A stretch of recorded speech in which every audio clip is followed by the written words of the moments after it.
Salve galera, mais uma vez aqui o professor Chagas e hoje para dar continuidade aos nossos estudos do direito constitucional, hoje nós vamos entrar nos direitos fundamentais, que vão do artigo 5º ao artigo 17 da Constituição Federal. Então vamos lá. Direito constitucional para concursos públicos, com o professor Chagas Souza.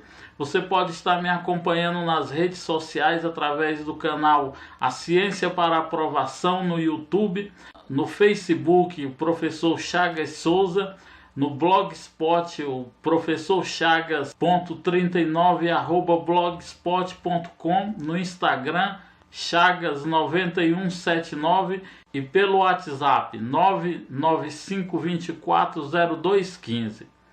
Hoje nós vamos começar a teoria dos direitos fundamentais. A teoria dos direitos fundamentais é para se tornar mais fácil você ir memorizando esses dispositivos legais da lei, para que você não venha perder muito tempo estudando coisas desnecessárias.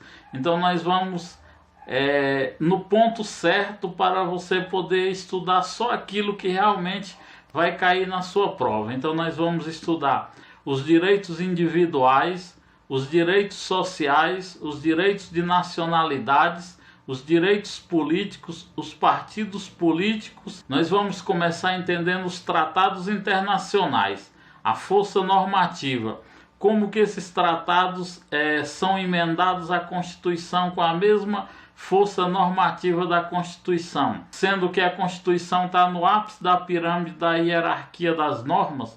Então, para esses tratados serem emendados à Constituição, eles precisam serem votados nas duas casas, como o sistema legislativo brasileiro é o sistema bicameral. Essa votação tem que ser com 3/5 dos membros, de todos os membros. Não é maioria simples e não é maioria absoluta, é maioria qualificada. Se esses tratados internacionais não conseguirem o quórum para ser aprovado dos 3/5 dos votos dos membros, ele será inserido à Constituição como norma supralegal, ou seja, ele está um pouco abaixo da Constituição e acima das demais leis, que são as leis infraconstitucionais, as leis ordinárias, os demais tratados. Continuando a teoria dos direitos fundamentais, agora nós vamos estudar as características dos direitos fundamentais. Mas primeiro precisamos entender o que é direito e o que é garantia. Direitos são possibilidades que o Estado cria dos indivíduos gozarem de alguns direitos garantidos pela Constituição. E as garantias são as viabilidades, ou seja, são as formas em que o Estado vai fazer com que esses direitos se tornem de fato no mundo real. Como eu já falei para vocês em aulas anteriores, existe o mundo jurídico e o mundo real, onde as coisas acontecem de fato. Porque não adianta se criar uma lei, mas não tornar com que essa lei se torne de fato no mundo real. A primeira dessas características é a universalidade, tendo em vista que os direitos e garantias, eles vinculam-se ao princípio da liberdade, conduzido pela dignidade humana. Os mesmos devem possuir como sujeito ativo todos os indivíduos, independente de raça, cor, credo, nacionalidade e convicção política. Aqui é a coletividade jurídica em geral que faz jus a esses direitos.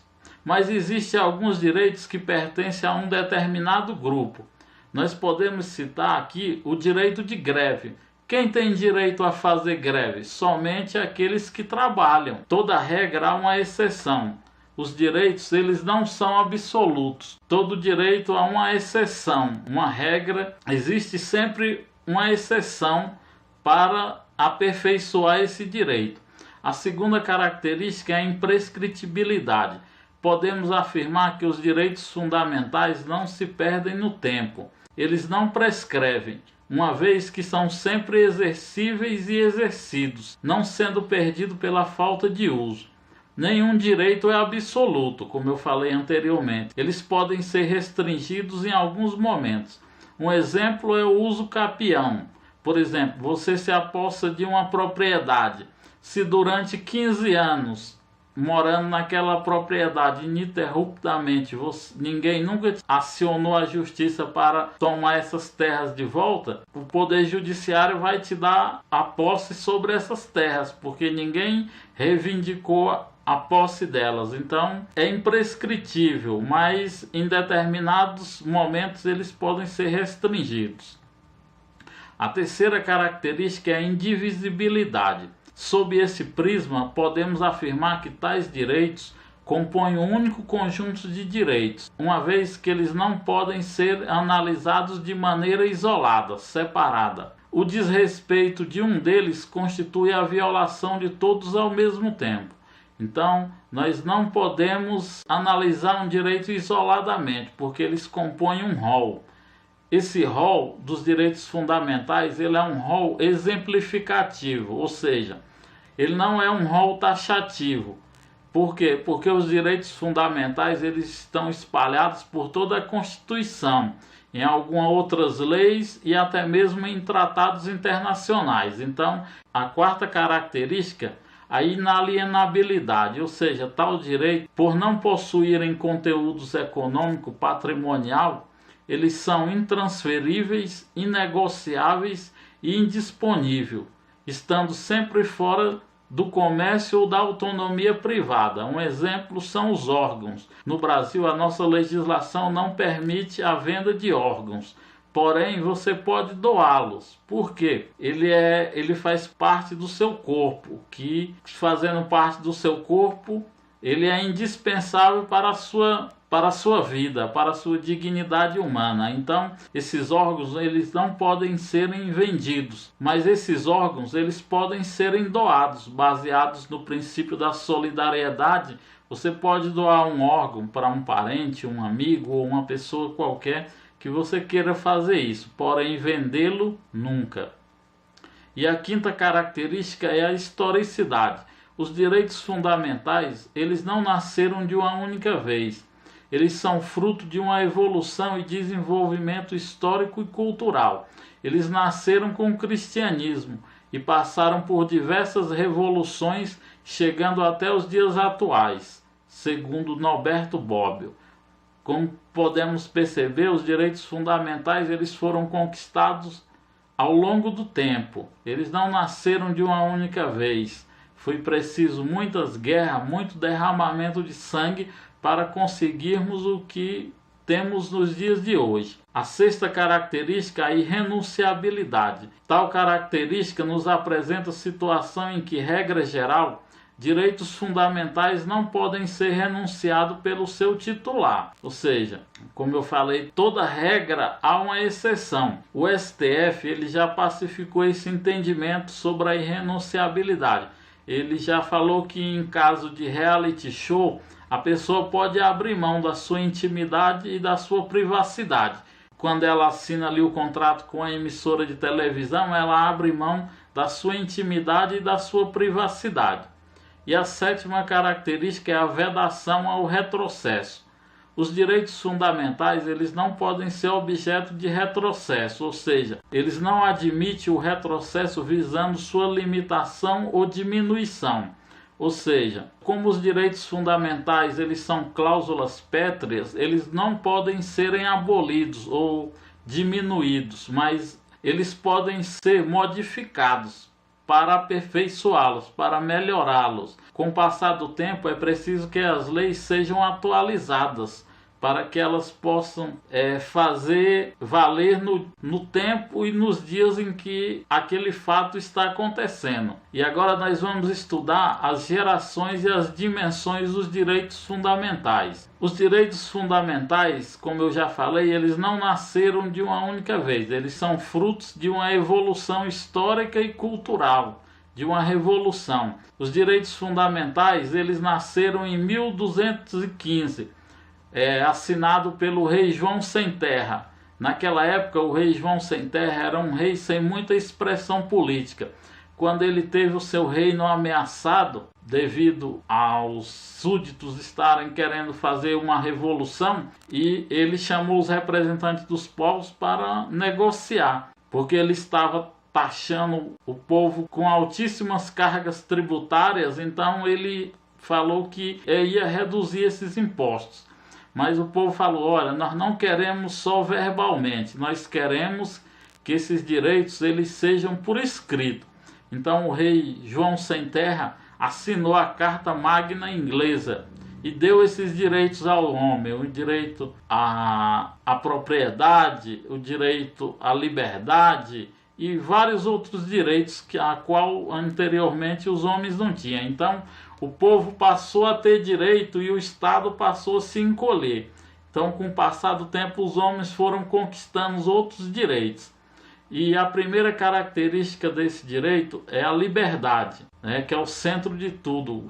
A primeira coisa que o homem tentou buscar foi a liberdade. As gerações ou dimensões, por que gerações ou dimensões? Os doutrinadores entendem que as gerações podem ser substituídas ao longo do tempo.